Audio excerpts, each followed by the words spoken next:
Here's how to add paper cutouts to your mixed media animation. First thing you want to do is duplicate your clip and roto out your subject. Next, you'll want to duplicate your rotoed out subject once again and add a CC ball action effect.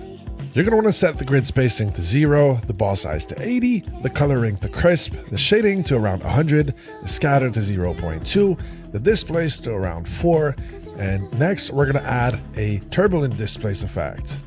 We're going to set the amount to 36, the size to 10, and the complexity to around 4.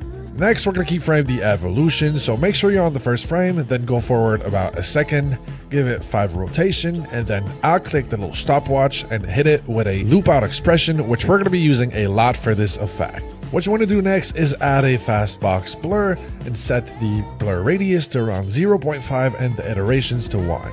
We're also going to add a tint effect and set the color A to white.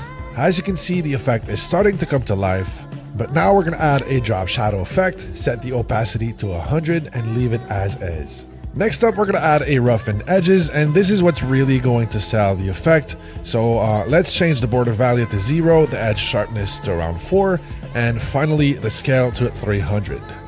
I like to set the edge type to rusty, but you can use whichever preset works for you. And once again, we're going to keyframe the evolution just like we did earlier and loop it out using a expression. As a final touch, I also like to add a posterized time set to 8 FPS to really make it feel like a stop motion animation. Now take this layer with all the effects and put it in between the 2 pieces of footage, and as you can see, we're getting a subtle effect, but if you want to make it more obvious, we can click the middle one and increase the shift edges on the rotoscope itself. You can obviously play around with the feather and contrast values to get a completely different look, but here, as you can see, the edges of our subjects are looking way too sharp, so we're going to go to that top layer and add a roughen edges effect. I usually increase the border and edge sharpness quite a bit and then tone down the scale value. And once again, you'll want to keyframe that evolution and use the same exact technique we've been using this entire tutorial. If you're into more of a cleaner look, go to the middle layer and turn off the roughen edges, and as you can see, our paper cutout is going to look just super realistic.